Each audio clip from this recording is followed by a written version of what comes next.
85 নম্বর booth Bhogali 2 অঞ্চলের তরফ থেকে 185 নম্বর বুথে আমাদের এই বুথের যারা টিএমসি করতো, টিএমসির হয়ে যারা লড়াই করতো, বুথ দখল করাতো তাদের দিয়ে, তারা আজকে বুঝতে পেরেছে যে এই টিএমসি দলটা মানুষের হয়ে কাজ করে না।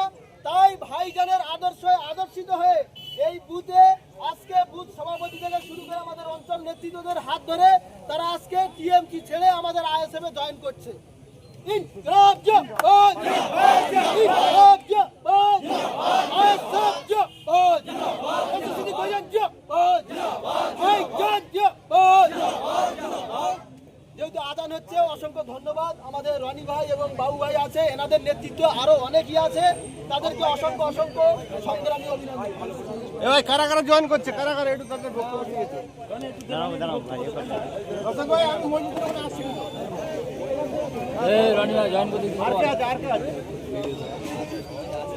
আমাদের হাতে কাজ না দেওয়ার কারণে আমরা লাস্টে আমরা তো চুরি পরে বসে নেই, আমরা রাজনীতি করতে এসেছি, রাজনীতি করবো এবং আমাদের আগামী দিন নওশাদ সিদ্দিকী ভাইজানের হাতকে শক্ত করে এই বুথ থেকে 800 উপরে লিড দিয়ে ভাইজানকে আগামী দিন বিধানসভায় পাঠাবো। এবার বলুন।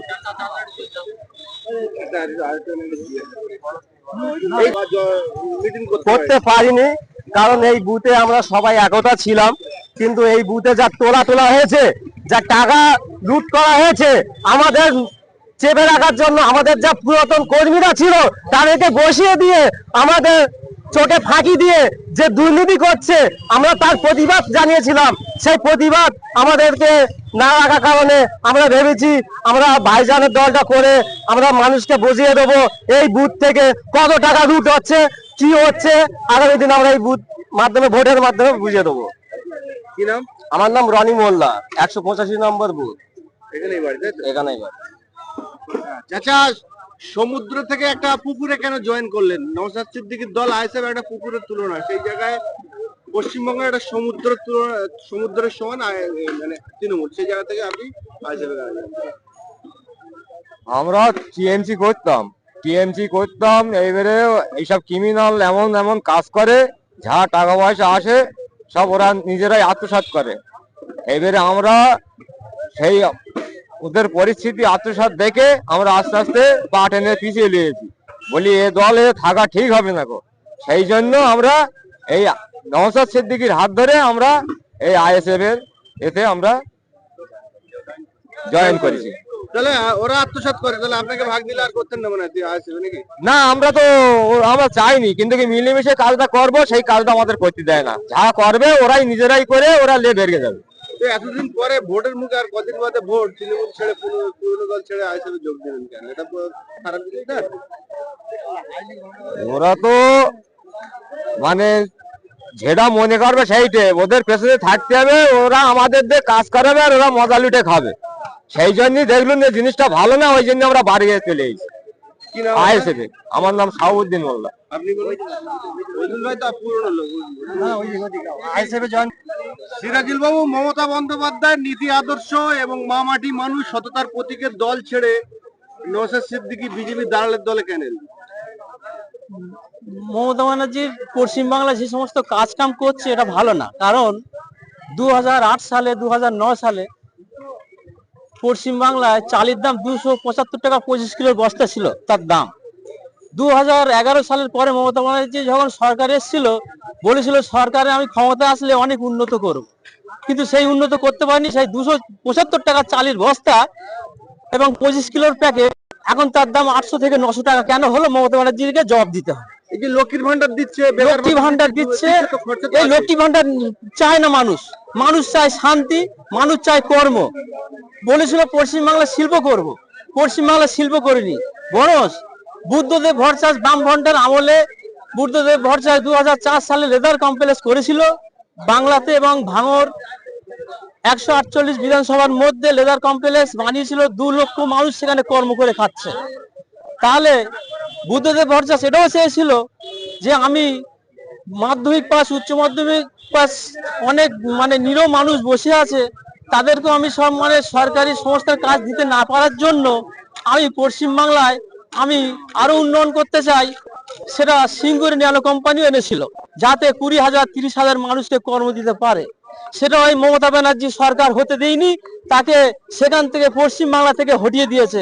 আজকে একটা উন্নয়ন করেনি, কোনো কোম্পানি পশ্চিমবাংলায় করেনি, কোনো শিল্প হয় না, জিনিসের দাম আকাশ ছোঁয়া।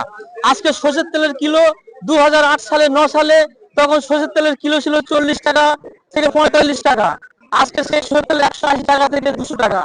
তারপরে এই পশ্চিমবাংলা লুট হচ্ছে। এই পশ্চিমবাংলা সরকার চাইছে যে প্রশাসন আমার হয়ে কথা বলবে, আমার বাংলা যারা নেতৃত্ব দেবে তারা আমার হয়ে কথা বলবে, তাদেরকে আমি অনেক কিছু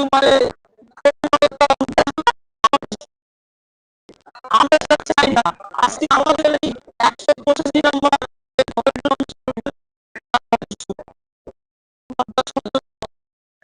আমাদের ভালো রেজাল্ট করতে পারে না। আজকে বিভিন্ন রকম ভাবে এখানে মানে বিভিন্ন রকম সঠিক মানুষের পাশে দাঁড়ায় না। আজকে প্রধান সাহেবের কাছে চলে গেলে প্রধান সাহেব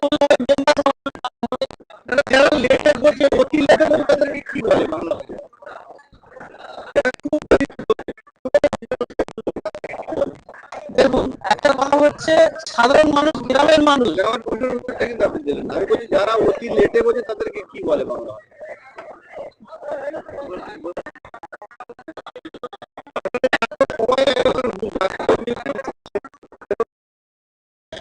এই পর্যন্ত সরকার কোনো রকম আইনগত সিদ্ধান্ত কোনো কাজ করেনি।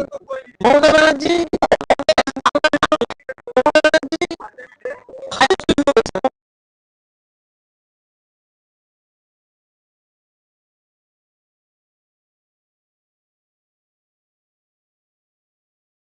আমি দীর্ঘদিন একটা রাজনীতি করতাম, রাজনীতি টিএমসি দলটা করতাম, যার কারণে আমি রাজনীতি দলটা করেছিলাম কলেজ লাইফ থেকে। বাহাদুরের হাত ধরে রাজনীতিটা করেছিলাম। সেখান থেকে রাজনীতি করার পরে আমি আমার বুথের সংগঠন তৈরি করেছিলাম একটা। সেই সংগঠন অনুযায়ী আমাদের বুথে একটা গোষ্ঠীদ্বন্দ্ব চলছিল এবং দীর্ঘ 3 বছর ধরে আমাদের মানে আমাদের যে 125 নম্বর বুথ আছে, এই বুথে আমাদের সাথে একটা গোষ্ঠীদ্বন্দ্ব চলছিল। ঠিক আছে, যে গোষ্ঠীদ্বন্দ্বের মধ্যে টিএমসির সাথে গোষ্ঠীদ্বন্দ্ব চলছিল, আর এই গোষ্ঠীদ্বন্দ্বের মধ্যে আমাদের হাতে কোনো কাজ আসতো না।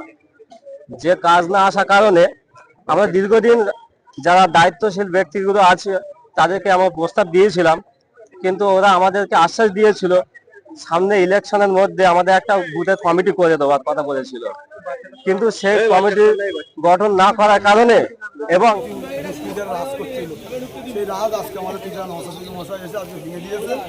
ঠিক আছে, এবং এই বুথ থেকে আজ বিগত 5 বছর ধরে আমরা এটা নিশ্চিত করতে পারিনি, কেন এখানে গুন্ডা রাজ চলছিল। এই গুন্ডা রাজ আজ থেকে বন্ধ। ধন্যবাদ।